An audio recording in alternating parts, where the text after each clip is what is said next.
صل على محمد وعلى آل محمد كما صليت على إبراهيم وعلى آل إبراهيم إنك حميد مجيد اللهم بارك على محمد وعلى آل محمد كما باركت على إبراهيم وعلى آل إبراهيم إنك حميد مجيد رب اشرح لي صدري ويسر لي أمري واحلل عقدة من لساني يفقهوا قولي اللهم انفعنا بما علمتنا وعلمنا ما ينفعنا وزدنا علما ربي أوزعني أن أشكر نعمتك التي أنعمت علي وعلى والدي وأن أعمل صالحا ترضى وأصلح لي في ذريتي إني تبت إليك وإني من المسلمين أما بعد فإن خير الحديث كتاب الله وخير الهدي هدي محمد صلى الله عليه وسلم وشر الأمور محدثاتها وكل محدثة بدعة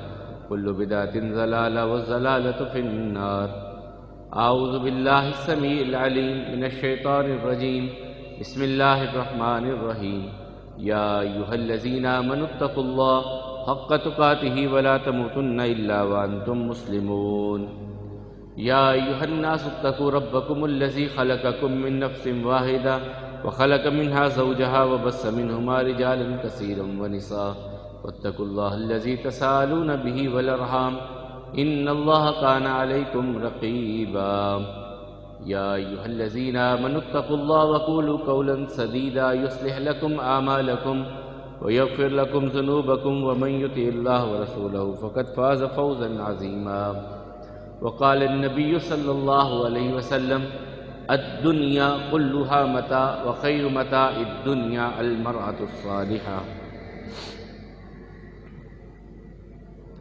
اللہ احکم الحاکمین کی بے پناہ حمد و ثنا اور لاکھوں کروڑوں درود و سلام امام الانبیاء والمرسلین امام اعظم جناب محمد کریم علیہ تحیت و تسلیم کے رحمت و مغفرت کی دعا صحابہ کرام تابعین عظام ائمہ مجتہدین اور تمام مرحومین مسلمین کے لیے پوری انسانیت کے لیے امن ایمان اور ہدایت کی دعا کے بعد اللہ احکم الحاکمین کا ہم سب پر احسان ہے کہ رمضان مبارک کا مہینہ عطا کیا، روزے رکھنے کی توفیق عطا فرمائی، اپنے گھر میں آنے کی توفیق دی۔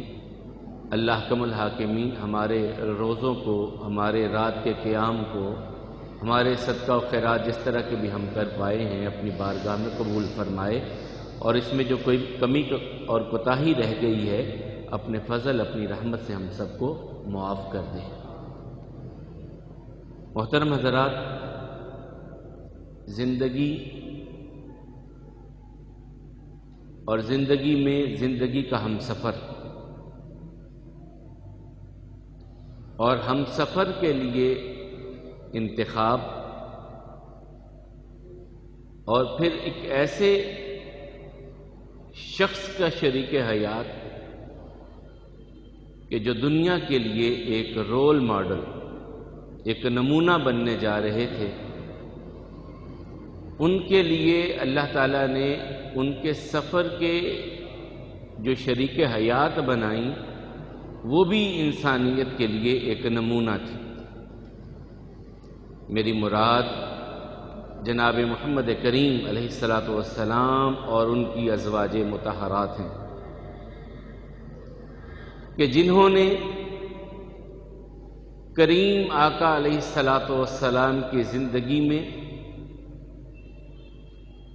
رسول اللہ صلی اللہ علیہ وسلم کی ساتھ پیش آنے والے معاملات میں رسول اللہ صلی اللہ علیہ وسلم کے ساتھ قدم سے قدم ملاتے ہوئے غم، خوشیاں،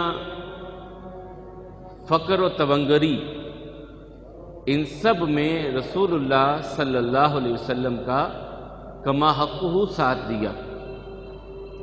ان میں سے سب سے پہلی خاتون جو قیامت تک کے آنے والے اہل ایمان کے لیے ماں کا درجہ رکھتی ہیں اور جنہیں اللہ نے مومنوں کی ماں قرار دیا، جو میرے اور آپ کے آقا کریم علیہ الصلوۃ والسلام کے حوالہ عقد میں سب سے پہلے آئیں وہ سیدہ خدیجۃ الکبریٰ رضی اللہ تعالیٰ عنہا و سلام اللہ علیہا ہیں۔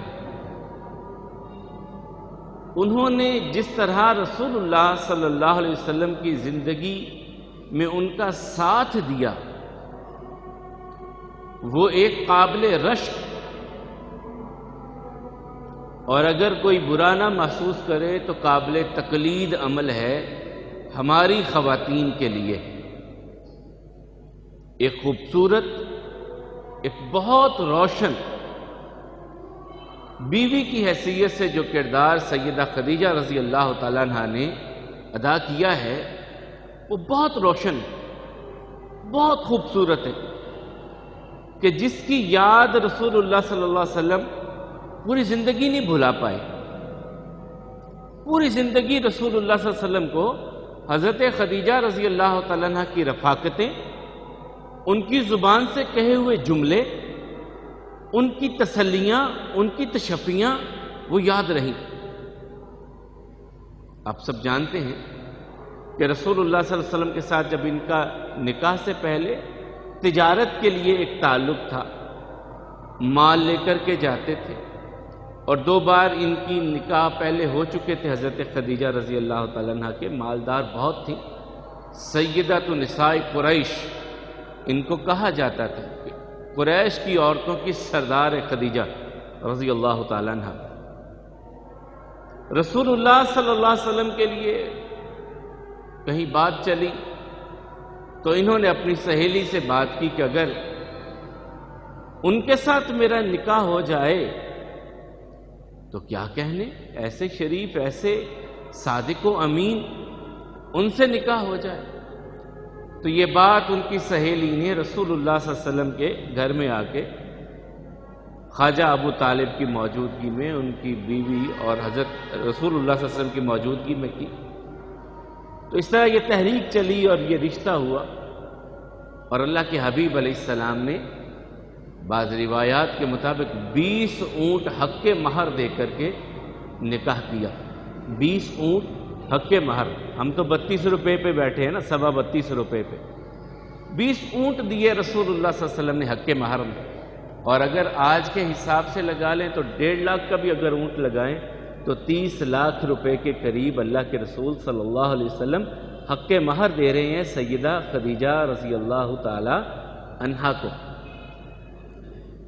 اور پھر جب رسول اللہ صلی اللہ علیہ وسلم کی زندگی میں آئیں تو اللہ نے سب سے پہلے بیٹے کی نعمت عطا کی، اور ان کا نام رکھا گیا قاسم، اور اسی سے میرے اور آپ کی آنکھوں کی ٹھنڈک جناب محمد کریم علیہ السلام کو ابو القاسم کہا جاتا ہے۔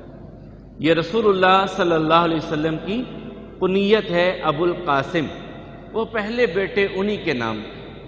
یہ ابھی بہت چھوٹے تھے، تھوڑا تھوڑا چلنا سیکھے تھے کہ اللہ تعالیٰ کی طرف سے اجل آئی اور یہ مالک کی طرف چلے گئے۔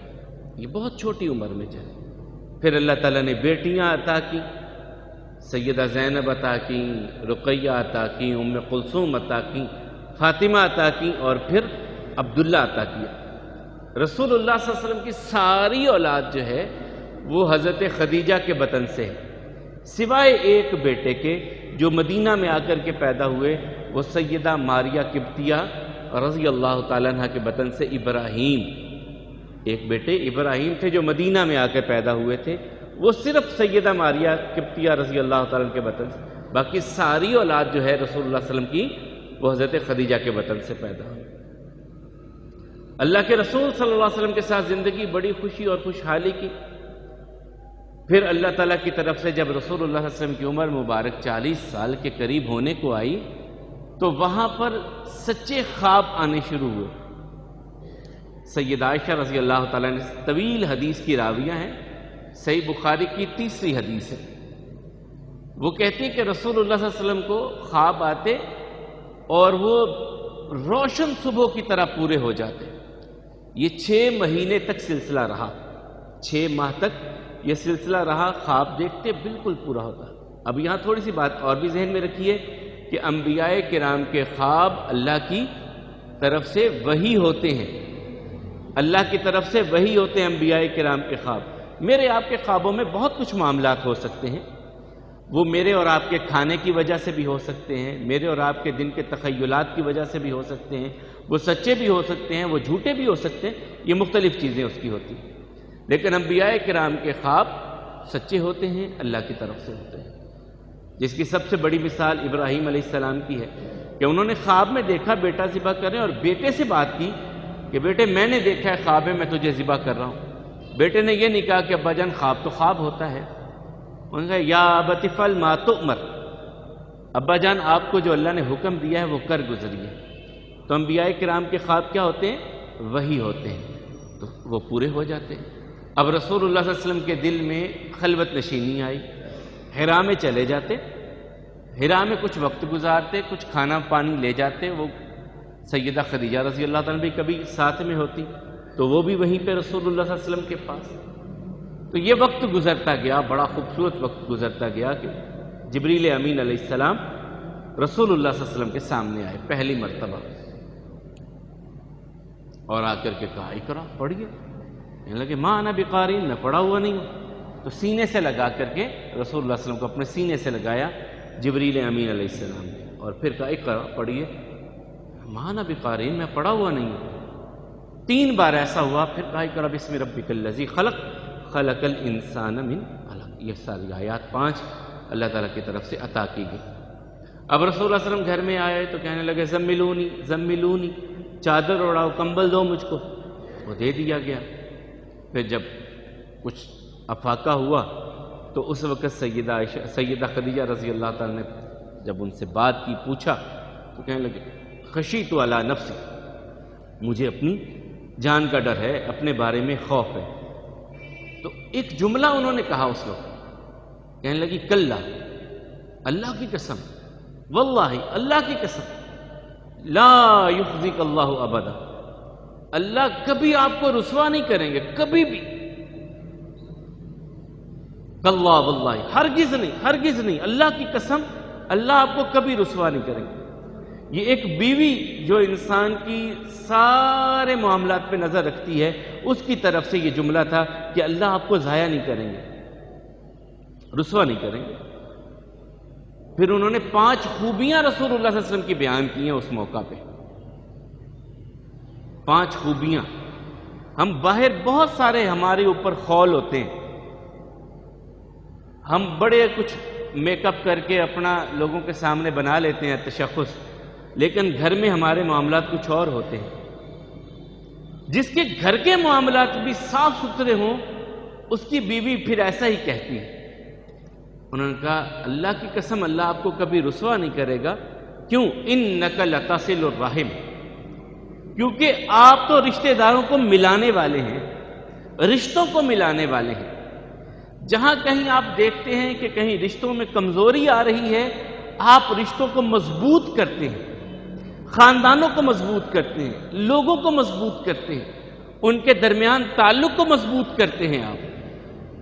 انک لتصل الرحم، آپ تو رشتہ داری کو مضبوط کرنے والے ہیں، اللہ آپ کو ضائع نہیں کرے گا۔ وتحمل القلب،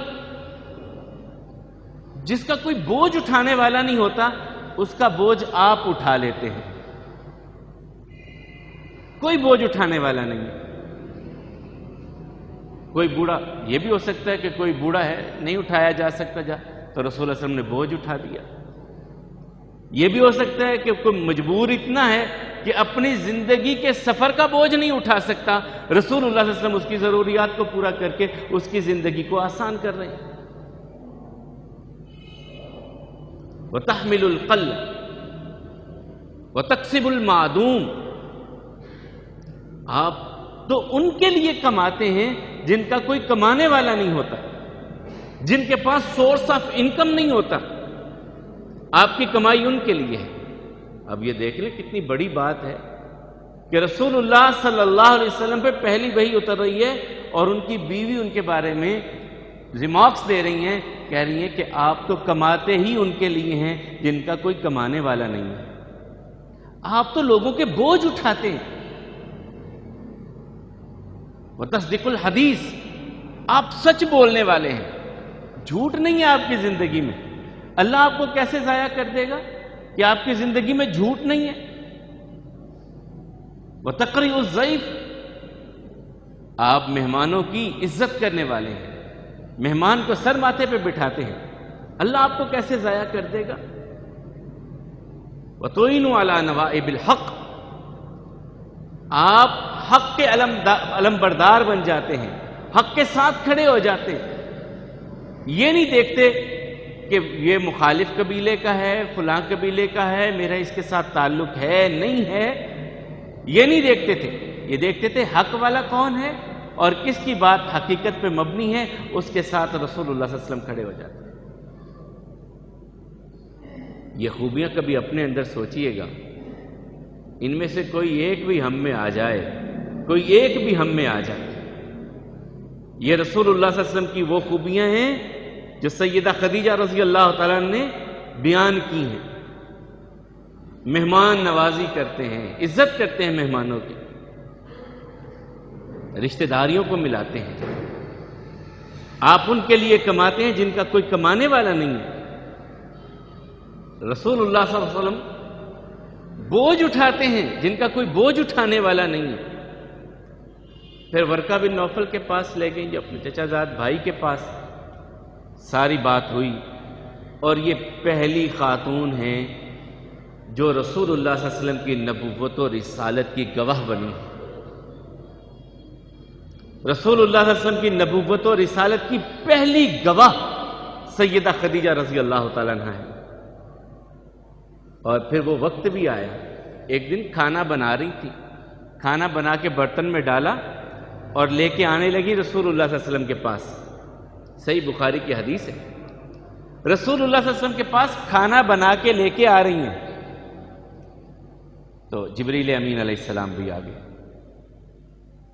کہنے لگے یا رسول اللہ صلی اللہ علیہ وسلم حاضی خدیجہ آتاب، یہ خدیجہ آپ کے پاس آ رہی ہیں، ان کے پاس برتن ہے، اس میں کچھ سالن وغیرہ لے کے آ رہی ہیں آپ کے لیے، کچھ پینے کے لیے سامان لا رہی ہیں، کچھ سالن لا رہی ہیں آپ کے کھانے کے لیے، ان کو اللہ کا سلام کہیے گا، اللہ کی طرف سے ان کو سلام کہیے گا اور میری طرف سے بھی ان کو سلام کہیے گا، اور ان کو خوشخبری دے دیجئے گا، جنت میں موتیوں کے محل کی خوشخبری ان کو دے دیجئے گا، جہاں کوئی شور نہیں ہوگا، جہاں کی نعمتیں زوال پذیر نہیں ہوں گی، اس جنت کے محل کی انہیں خوشخبری دے دیجیے۔ یوں رسول اللہ یہ نہیں کہا کہ میں تو بڑے خاندان کی اور ہر طرف نوکر چاکر میرے، اب میں کھانا بنا کر کے لے کے جاؤں۔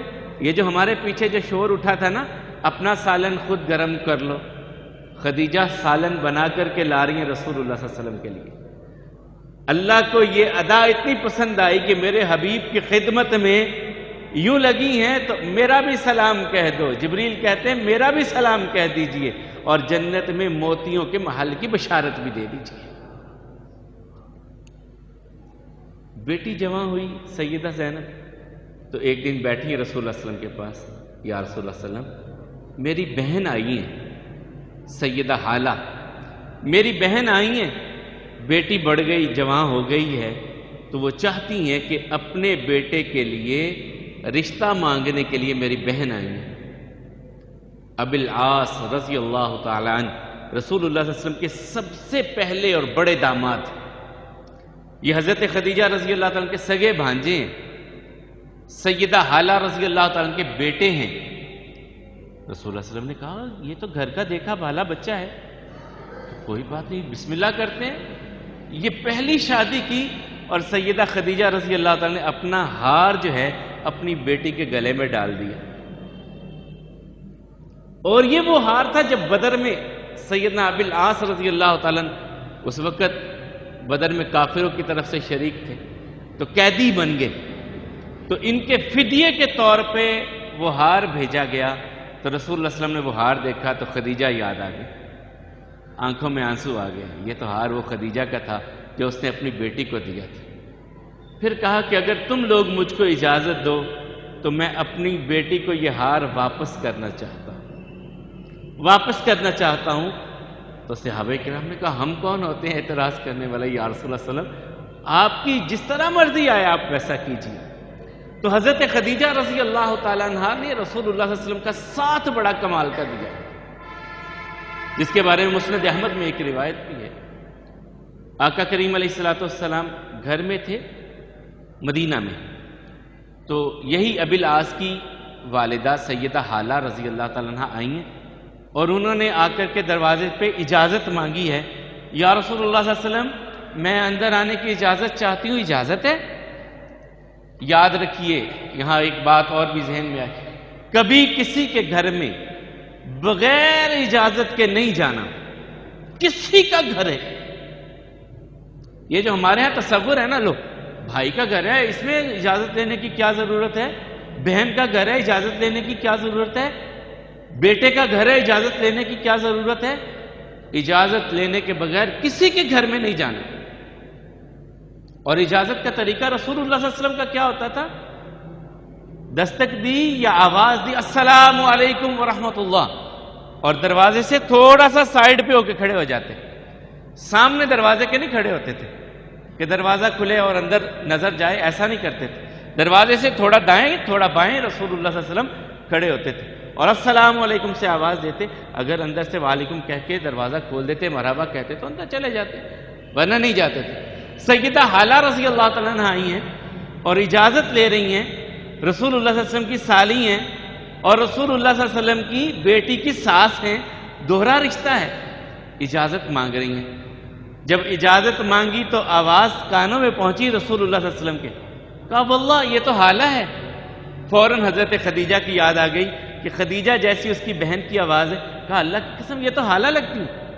تو حضرت عائشہ کہتی ہیں میں نے کہا یا رسول اللہ صلی اللہ علیہ وسلم جب بھی بات ہوتی ہے آپ کہتے ہیں خدیجہ، جب بھی بات ہوتی ہے خدیجہ، آپ انہیں بھولے نہیں ہیں، آپ اپنی اس بیوی کو بھولے نہیں، اللہ نے کتنی بیویاں آپ کو عطا کی ہیں۔ تو اللہ کے رسول صلی اللہ علیہ وسلم کہنے لگے خدیجہ، عائشہ خدیجہ ہی تھی، اس جیسی کون؟ ایکم مثل خدیجہ، خدیجہ کی مانند کون ہو سکتا ہے؟ سارا مکہ میری تکذیب کرتا تھا، وہ اکیلی میری تصدیق کرتی تھی، لوگ میرے حوصلوں کو پست کرنا چاہتے تھے، وہ میرے حوصلوں کو بلند کرتی تھی، لوگ میری دعوت کا انکار کرتے تھے، وہ مجھے پھر کمر بستہ کرتی تھی اللہ کی توحید کا پیغام پہنچانے کے لیے، لوگ مجھے زخمی کر دیتے تھے، پتھر مارتے تھے، وہ میرے زخموں پہ مرہم رکھتی تھی، میرے زخموں پہ مرہم رکھتی تھی، مجھے پھر تسلی دیتی تھی، پھر میرا حوصلہ بلند کرتی تھی، مجھے پھر اللہ کی توحید کا اعلان کرنے کے لیے قائم و دائم کر دیتی تھی، اور میں پھر اللہ کی توحید کا اعلان کرنے کے لیے باہر نکلتا تھا۔ بہت بڑا کردار ہوتا ہے، جو کہتے ہیں نا ہر کامیاب مرد کے پیچھے عورت کا ہاتھ ہوتا ہے، کہیں نہ کہیں بات یہ بھی ہے۔ رسول اللہ صلی اللہ علیہ وسلم کی مسائی مکہ میں اور ان کے پیچھے سیدہ خدیجہ رضی اللہ تعالیٰ عنہ کے شفقت بھرے، صبر والے، حوصلے والے کلمات رسول اللہ صلی اللہ علیہ وسلم کے لیے، رسول اللہ صلی اللہ علیہ وسلم کی ڈھارس بنانا، یہ سارا معاملہ وہ چلا رہے ہیں، حوصلہ دیتی ہیں، نہیں یا رسول اللہ صلی اللہ علیہ وسلم پھر کیا ہوا؟ قوم ایسے کہتی ہے تو پھر کیا ہوا؟ آپ اللہ کی وحدانیت کا اعلان کیجئے، آپ نکلیے اللہ کی، تو اللہ آپ کو کبھی رسوا نہیں کریں گے۔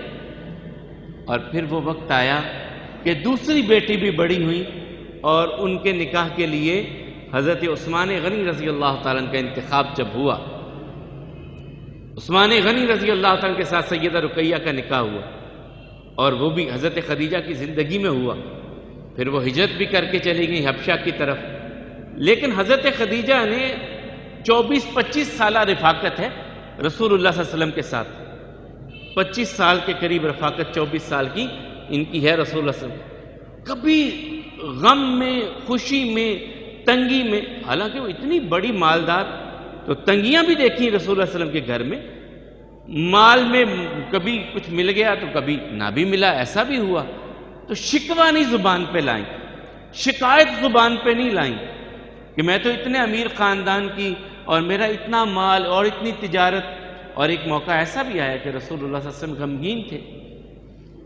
وجہ پوچھی یا رسول اللہ صلی اللہ علیہ وسلم کیا ہوا ہے آپ کو؟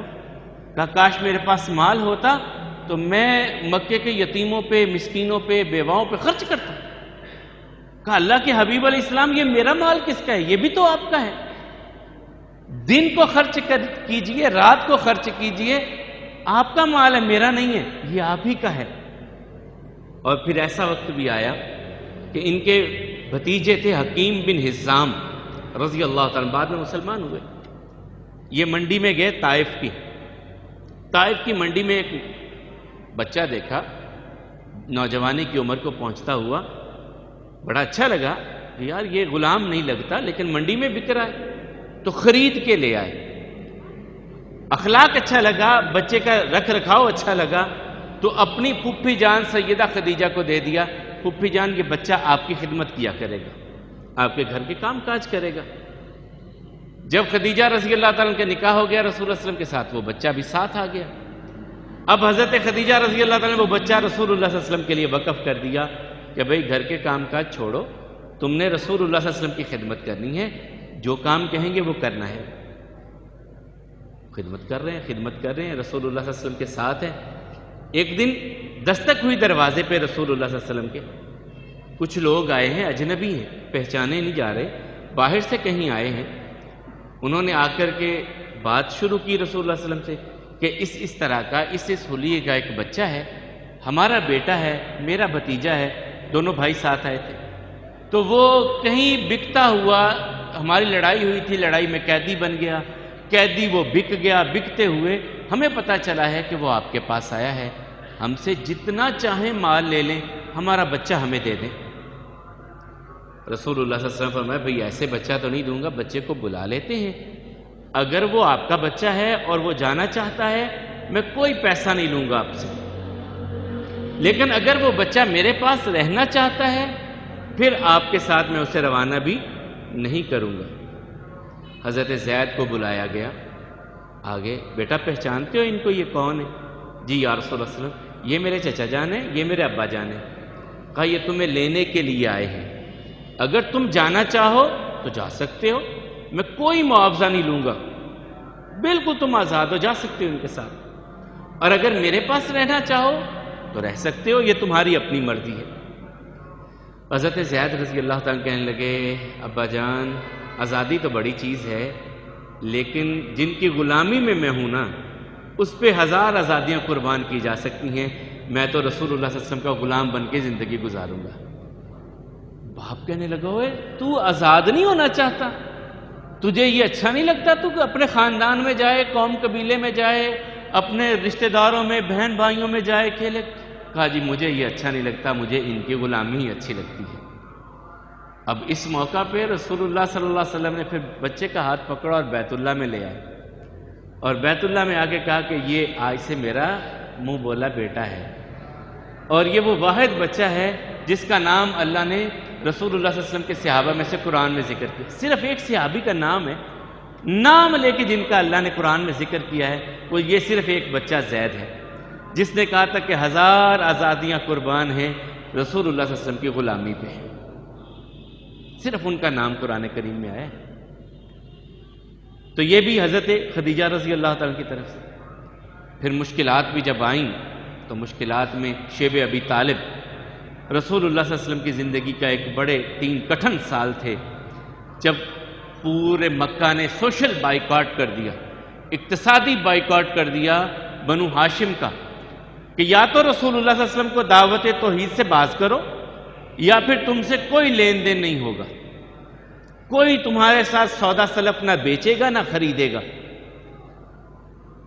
یہ شیب علی شیب ابی طالب میں 3 سال کا یہ وقت سیدہ خدیجہ رضی اللہ تعالیٰ عنہ نے رسول اللہ صلی اللہ علیہ وسلم کے ساتھ گزارا. بھوک بھی دیکھی، پیاس بھی دیکھی، لیکن اللہ کے حبیب علیہ السلام کا ساتھ نہیں چھوڑا. اور یہی وہ بات ہے جو رسول اللہ صلی اللہ علیہ وسلم نے کہی، میں نے ابتدا میں حدیث مبارکہ پڑھی، الدنیا کلھا متاع وخیر متاع الدنیا المرأۃ الصالحہ. دنیا سامان کی چیز ہے، استعمال کی چیز ہے، فائدے کی چیزیں ہیں، لیکن بہترین اللہ کی طرف سے تحفہ، انعام انسان کے پاس نیک صالح بیوی ہے. صالح بیوی، نیک بیوی کا میسر آ جانا، مل جانا، یہ اللہ کی طرف سے بہت بڑا تحفہ ہے. اور رسول اللہ صلی اللہ علیہ وسلم کو اللہ تعالیٰ نے وہ عطا کیا سیدہ خدیجہ رضی اللہ تعالیٰ عنہ کی صورت میں، جنہوں نے رسول اللہ صلی اللہ علیہ وسلم کے قدم بقدم ساتھ دیا، کبھی پریشانی نہیں آنے دی گھر کے معاملات میں، کبھی تنگی نہیں آنے دی رسول اللہ صلی اللہ علیہ وسلم کے، کبھی شکایت نہیں کی رسول اللہ صلی اللہ علیہ وسلم سے کسی معاملے میں، یہاں تک کہ 10 نبوت میں حضرت خدیجہ رضی اللہ تعالیٰ اسی رمضان کے مہینے میں کچھ وقت بیماری میں گزرا اور بیماری کے بعد اپنے رب کے پاس چلی گئی، اللہ کی جنتوں کی مہمان بنے، اللہ کی جنتوں کی مہمان بنے۔ لیکن اس ساری چیز میں وقت تھوڑا ہے، میں کچھ چیزیں جو آپ کے سامنے رکھنا چاہتا ہوں۔ ایک مثالی خاندان کی حیثیت سے، ایک مثالی بیوی کی حیثیت سے اور ایک مثالی ماں کی حیثیت سے ان کا جو کردار ہے نا، وہ ہماری آج کی بیٹیوں کے لیے، بہنوں کے لیے، ماؤں کے لیے بڑا عظیم کردار ہے۔ ہم تو زندگی میں خامن سے کوئی تھوڑی سی اونچ نیچ ہو جائے تو شکوے شکایتیں زبان پہ ہوتی ہیں۔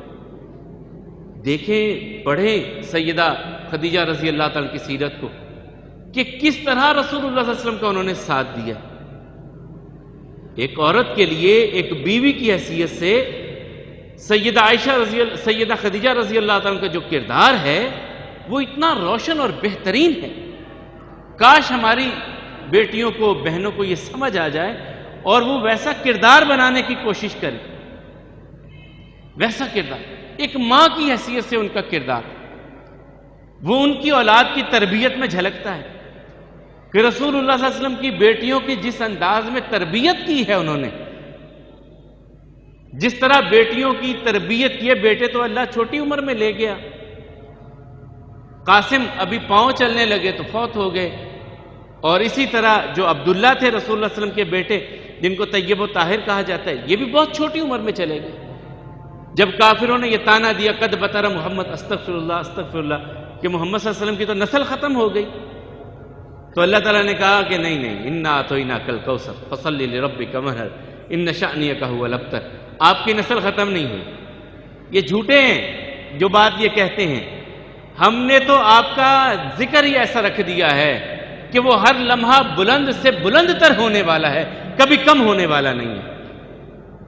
رسول اللہ صلی اللہ علیہ وسلم کا ذکر ہی ایسا ہے، ورفعنا لک ذکر، ہر لمحہ پہلے سے بہتر سے بہتر، بہتر سے بہتر۔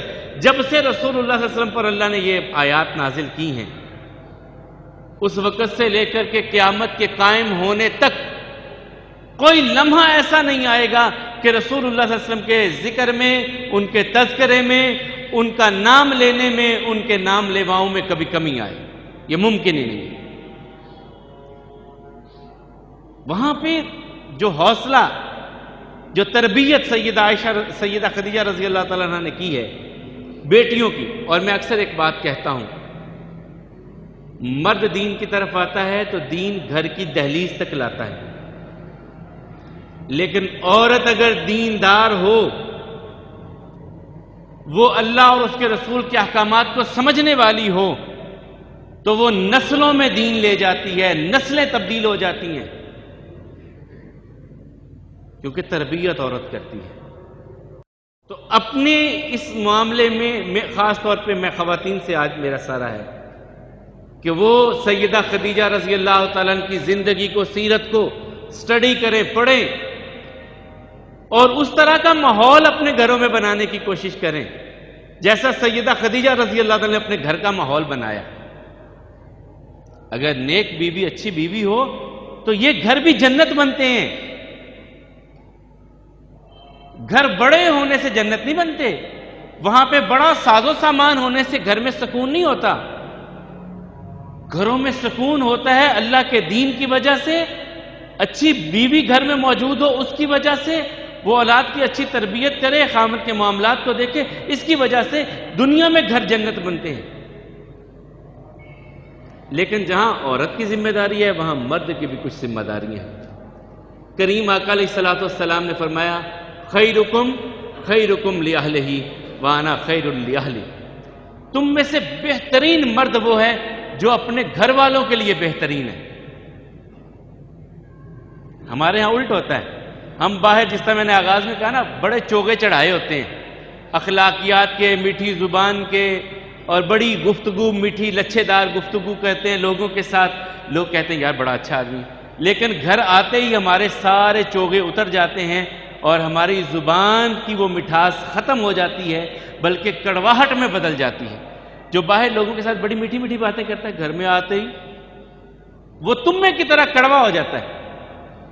اللہ کے رسول صلی اللہ علیہ وسلم کیا کہتے ہیں؟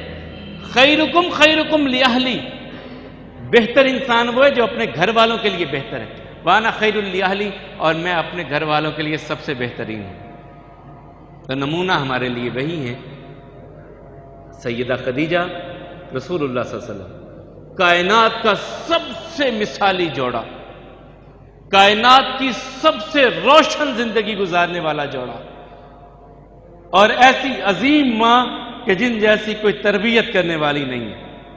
اللہ ہماری بہو بیٹیوں کو بھی، ہماری بہنوں کو بھی، ہماری ماؤں کو بھی ایسا بننے کی توفیق عطا فرمائے۔ پھر آخر پہ میں آؤں گا، یہ جو ہمارا پچھلے ہفتے میں ایک پورا سلسلہ چلا رسول اللہ صلی اللہ علیہ وسلم کی ناموس کے حوالے سے، یاد رکھیے یہ کسی ایک فرد کا معاملہ نہیں ہے۔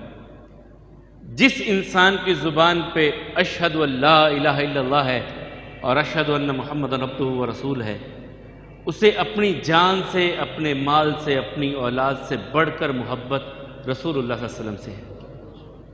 وہ کسی فرقے کا ہے، وہ کسی فرقے کا ہے، میں فرقوں کی بات ہی نہیں کرتا۔ مومن بنتا ہی تب ہے جب سب سے بڑھ کر اس کے دل میں محبت محمد رسول اللہ صلی اللہ علیہ وسلم کی۔ اللہ نے سورۃ توبہ میں 8 رشتے گنوائے ہیں اور اس کے بعد کہا ہے کہ اگر تمہاری اولاد کی محبت، والدین کی محبت، بیویوں کی محبت، خاندانوں کی محبت، قوم قبیلے کی محبت، دوستوں کی محبت، کاروبار کی محبت اللہ اور اس کے رسول کی محبت سے بڑھ گئی تو سمجھو اللہ کا عذاب تم پہ آنے والا ہے۔ ہمارے دلوں میں رسول اللہ صلی اللہ علیہ وسلم کی محبت یقیناً ہر مسلمان کے دل میں ہے اور اپنے مال و جان سے بڑھ کر ہے۔ تو جو رسول اللہ صلی اللہ علیہ وسلم کے ساتھ محبت ہے اسے دنیا کے فائدوں کے ساتھ ناپنا تولنا نہیں چاہیے کہ بھئی اس سے کریں گے تو کیا ہوگا، اسے ایسے کر دیں گے تو ہماری معاشی حالت کیا ہوگی، ہم ان سے تعلق ختم کریں گے تو ہماری اکانومی جو ہے وہ بیٹھ جائے گی۔ اکانومی ان کے ہاتھ میں یا اللہ کے ہاتھ میں ہے؟ ہماری معیشت اللہ کے ہاتھ میں ہے یا فرانس کے ہاتھ میں ہے؟ یورپی یونین کے ہاتھ میں ہماری اکانومی ہے؟ اگر ان کے ہاتھ میں ہوتی تو طالبان نے 5 سال جو گزارے ہیں انہوں نے کسی سے قرضہ نہیں لیا، کسی سے کاروبار نہیں کیے، کیا انہوں نے اپنا ملک چلایا نہیں تھا؟ قرض لیتے ہو ہمارے حکمران لیتے ہیں تو اپنی عیاشیوں کے لیے، بھائی 20-20 کروڑ کی گاڑیوں تم اپنے لیے لیتے ہو،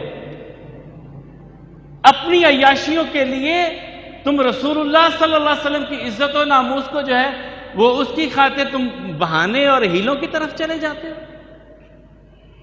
یاد رکھو یہ 22 کروڑ مسلمان جو پاکستان کے ہیں، بلکہ پوری دنیا کا جو 1.5 ارب مسلمان ہے، اس کے دل میں محمد رسول اللہ صلی اللہ علیہ وسلم کی محبت سب سے بڑھ کر ہے اور اس پہ کوئی کمپرومائز نہیں ہونا چاہیے، کسی قسم کا کوئی کمپرومائز نہیں ہونا چاہیے، کوئی لچک بھی نہیں ہونی چاہیے۔ جہاں ہم اپنے خاندان کے لیے، اپنے بڑوں کے لیے عزت و غیرت رکھتے ہیں، کیا رسول اللہ صلی اللہ علیہ وسلم کی ذات سب سے بڑھ کر نہیں؟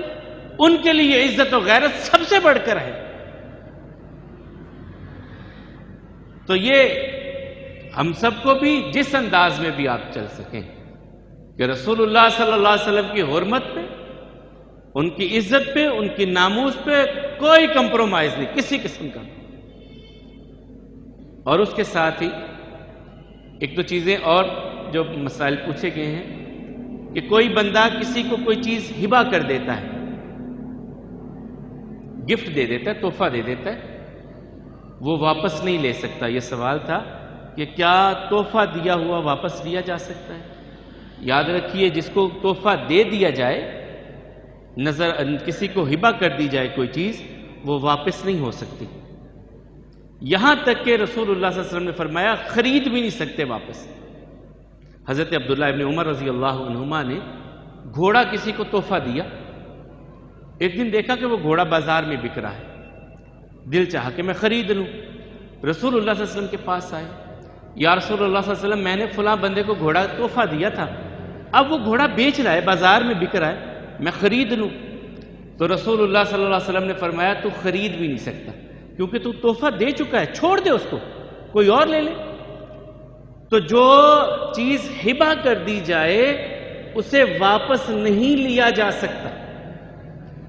پھر اس کے ساتھ ایک سوال آیا تھا کہ جو نماز میں ہم کھڑے ہوتے ہیں تو خواتین کی طرف سے خاص یہ تھا، جس طرح مردوں کے لیے صف بندی اختیار کرنا ضروری ہے، خواتین کے لیے بھی صف کا اہتمام کرنا لازم ہے. رسول اللہ صلی اللہ علیہ وسلم فرماتے ہیں ان من تسویۃ الصفوف من اقامت الصلاۃ، صفوں کو درست کرنا، صحیح کرنا، یہ نماز کا حصہ ہے. اور آقا کریم کی صحیح بخاری کی حدیث ہے کہ میں تمہیں اپنے پیچھے بھی ویسے دیکھتا ہوں جیسے آگے دیکھتا ہوں. لا تختلفوا تختلف اللہ قلوبکم، ایک دوسرے سے علیحدہ علیحدہ نہ کھڑے ہوا کرو، اللہ تمہارے دل ایک دوسرے سے دور کر دیں گے. قریب قریب ساتھ ساتھ مل کے کھڑے ہوا کرو. یہ کسی فرقے کی بات نہیں ہے، صحیح بخاری کی روایت ہے، رسول اللہ صلی اللہ علیہ وسلم کا فرمان ہے. انس بن مالک رضی اللہ تعالیٰ اس کو بیان کرنے والے ہیں. میں لا تختلفوا تختلف اللہ قلوبکم، اللہ تمہارے دل ایک دوسرے سے دور کر دیں گے، قریب قریب ساتھ ساتھ.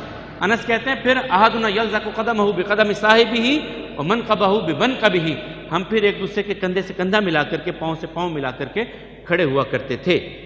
تو یہ حکم جب نماز میں خواتین آئیں گی ان کے لیے بھی یہی حکم ہے، صف بندی اختیار کرنا اور صفوں میں مکمل صفوں کو کرنا.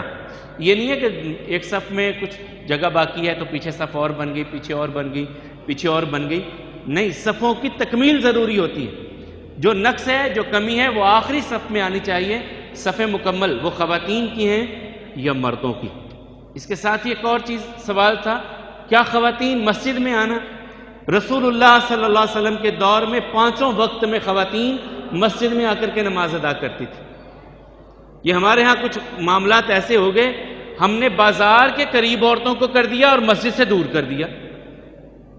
بازار کے فلاں چیز لے آؤ، خود ہی جا کے لے آؤ. ہم خواتین کو خود بھیج دیتے، فلاں جگہ فوت کی ہوگی، میں دکان پہ ہوں، مجھ سے نہیں جایا جاتا، تو چلی جا کر کے وہاں پہ افسوس کرا.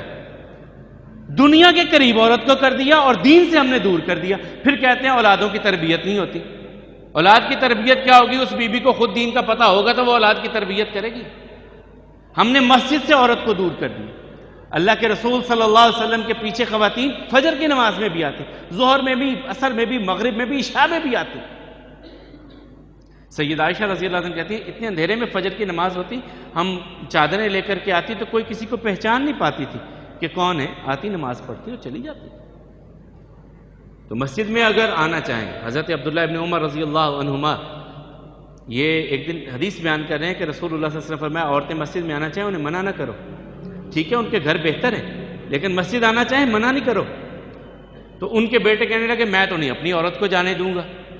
عبداللہ بن عمر کے بیٹے کہنے لگے جب انہوں نے یہ حدیث سنی اپنے باپ سے تو کہنے لگے ابا جی میں نہیں اپنی بیوی کو جانے دیتا.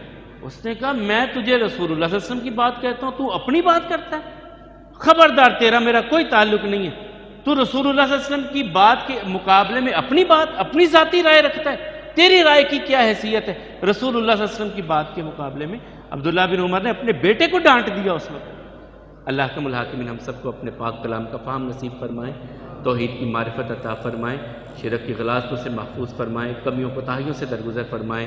ہمارا دن کا روزہ رکھنا، رات کا قیام کرنا اپنی بارگاہ میں قبول فرمائیں. جو ہم سے روزے کی حالت میں کمی کوتاہی ہو جاتی ہے اللہ ہم سب کو معاف فرما دینا.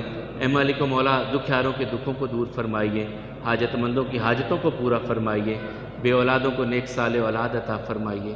اے مالک و مولا جن کی اولاد ہے والدین کی آنکھوں کی ٹھنڈک بنائیے. جتنے مسلمان بیمار ہیں گھروں میں، ہسپتالوں میں، ان کے امراض کسی بھی نوعیت کے ہیں، اللہ کم الحاکمین سب کو شفائے کامل عاجل نصیب فرمائے، ان کی بیماریوں کو ان کے گناہوں کا کفارہ بنائے، ہم سب کو حلال طیب اور وافر رزق عطا فرمائے. اللہ کم الحاکمین ہم سب کی نیک حاجات کو پورا فرمائے، نیک خواہشات کو پورا فرمائے. اللہ حکم الحاکمین ہم سب کی نیک حاجات اور نیک خواہشات کو پورا فرمائیں، اپنے در سے ہم سب کو بے نیاز کر دیں، صحت والی، ایمان والی، عزت والی زندگی ہم سب کو عطا فرمائیں، ہمارے گھروں میں سکون و سکینت نازل فرمائیں۔ اے مالک و مولا، ہمیں بھی ویسا گھر، ویسا سکون عطا فرمائیے جیسا کہ رسول اللہ صلی اللہ علیہ وسلم اور ان کی زوجہ سیدہ خدیجہ رضی اللہ تعالیٰ کا وقت گزرا، ویسے ہمارے گھروں کا معاملہ بھی کر دیجئے۔ اے مالک و مولا، ہمارے گھروں میں اپنی رحمتیں نازل فرمائیے، سکون نازل فرمائیے۔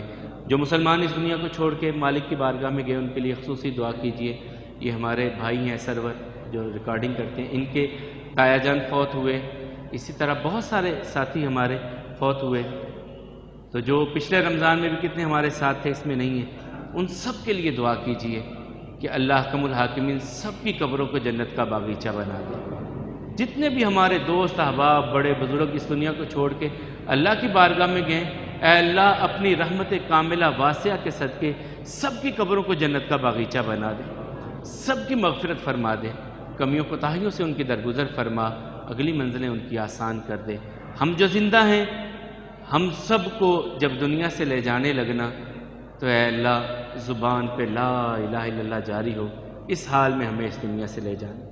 اللہ جانا تو ہے ہی، آپ نے لے جانا بھی ہے، اس وقت لے جانا جب تو ہم سے راضی ہو۔ یا اللہ جب تو ہم سے راضی ہو اس وقت ہمیں بلا لینا، لمبی چوڑی آرزویں کوئی نہیں یا اللہ، بس تو راضی ہو اس حال میں ہمیں اپنے پاس بلا لینا، اور زبان پہ لا الہ الا اللہ ہو اور کان سنے کہ رب راضی آ جائے۔ یا اللہ ایسا معاملہ ہم سب کے ساتھ کرنا۔ اے مالک و مولا، ہم سب کو قیامت کے دن اپنے پیارے حبیب علیہ السلام کی شفاعت دینا۔ یا اللہ دنیا میں تو ہم ان کی زیارت نہیں کر پائے، کل جنت میں ان کا ساتھ ضرور دے دیں۔ بڑے گناہ گار ہیں اللہ، اپنے کریم آقا کی ہمسائیگی ہم سب کو عطا کر دینا۔